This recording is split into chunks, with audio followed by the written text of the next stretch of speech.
Assalamualaikum warahmatullahi wabarakatuh. Saya Felina Hamsa akan mempresentasikan tugas 5 materi hubungan peserta didik dalam konteks sosial dan perkembangan sosial emosional. Langsung saja masuk ke poin teori ekologi Bronfenbrenner. Teori ekologi perkembangan anak diperkenalkan oleh Uri Bronfenbrenner, seseorang ahli psikolog dari Cornell University, Amerika Serikat. Teori ekologi memandang bahwa perkembangan manusia dipengaruhi oleh konteks lingkungan, hubungan timbal balik antara individu dengan lingkungan yang akan membentuk tingkah laku individu tersebut. Informasi lingkungan tempat tinggal anak untuk menggambarkan, mengorganisasi, dan mengklarifikasi efek dari lingkungan yang bervariasi. Teori ekologi mencoba melihat interaksi manusia dalam sistem atau subsistem. Secara sederhana, interaksi tersebut terlihat pada gambar berikut. Dan selanjutnya ada 5 tahapan teori ekologi menurut Bronfenbrenner. Yang pertama mikrosistem, yang kedua mesosistem, yang ketiga ekosistem, yang keempat makrosistem, dan yang kelima kronosistem.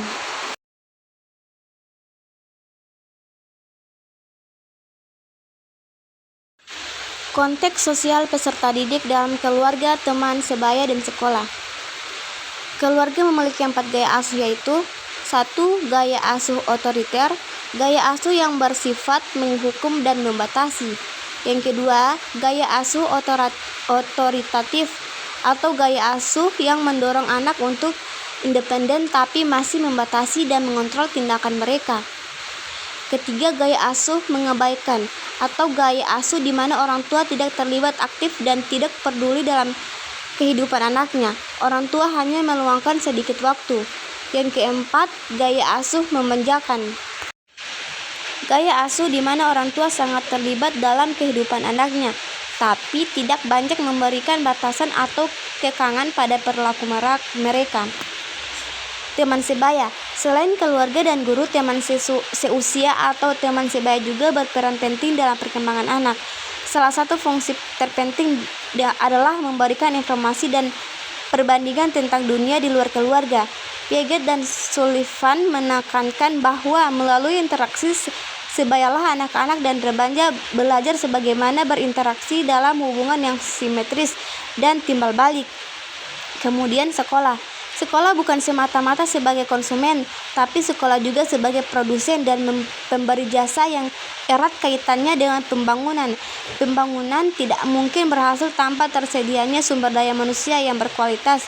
Sebagai produk pendidikan, sekolah banyak berperan dalam mengembangkan sosial emosional anak-anak karena di sekolah mereka mulai bergaul sebagai bagian dari anggota masyarakat.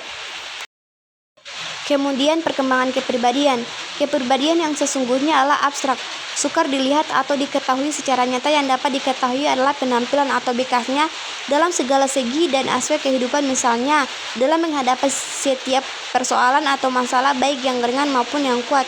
Orang awam dengan mudah mengatakan bahwa seorang itu punya kepribadian baik dan kuat menyenangkan, sedangkan ada pula orang yang mengatakan bahwa mempunyai kepribadian lemah, tidak baik atau buruk dan sebagainya, sehingga dengan kata lain pribadi atau kepribadian itu dipakai untuk menunjukkan adanya ciri-ciri khas yang ada pada seseorang.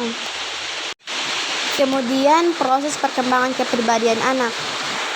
Pendidikan langsung yaitu melalui penanaman pengertian tentang tingkah laku sebagai pribadi yang sudah dan benar atau baik dan buruk oleh orang tua, guru atau orang dewasa lainnya, dan hal yang penting adalah keteladanan itu sendiri. Identifikasi yaitu dengan cara mengidentifikasi atau meniru penampilan atau tingkah laku seseorang yang menjadi idolanya. Proses coba-coba yaitu dengan cara mengembangkan tingkah laku moral semacam coba-coba. Tingkah laku yang mendatangkan pujian atau penghargaan akan terus dikembangkan, sementara tingkah laku yang mendatangkan hukuman atau celaan akan dihentikan. Faktor-faktor yang mempengaruhi pembentukan kepribadian. Andy Mappiare mengatakan bahwa kepribadian terbentuk dari 3 faktor, yaitu pembawaan, lingkungan, dan citra diri.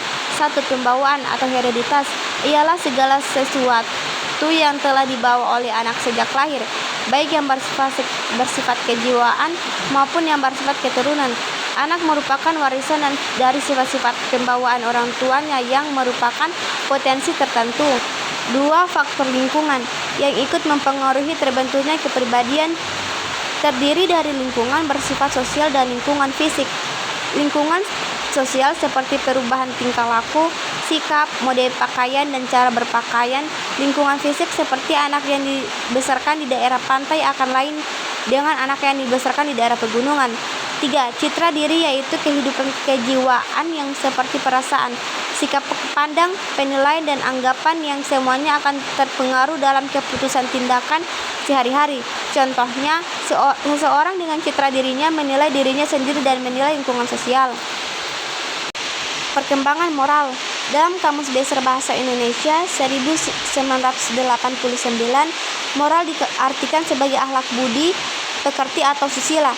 Sedangkan menurut Purwadarminto dalam Sunarto 2008, moral adalah ajaran tentang baik buruk perbuatan dan kelakuan, akhlak, kewajiban, dan sebagainya.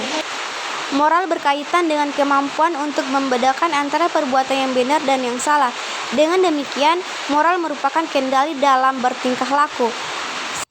Santrok mengemukakan pengertian moralitas yaitu perilaku proporsional ditambah dengan beberapa sifat seperti kejujuran, keadilan, dan penghormatan terhadap hak-hak dan kebutuhan-kebutuhan orang lain. Kolberg dalam Santrok 2009. Menurut Latifah 2012, ada 4 faktor yang mempengaruhi perkembangan moral dijelaskan sebagai berikut.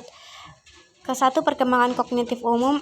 Kedua, penggunaan rasio. Ketiga, isu dan dilema moral. Keempat, perasaan diri. Itulah presentasi dari saya. Lebih dan kurangnya saya mohon maaf. Wassalamualaikum warahmatullahi wabarakatuh.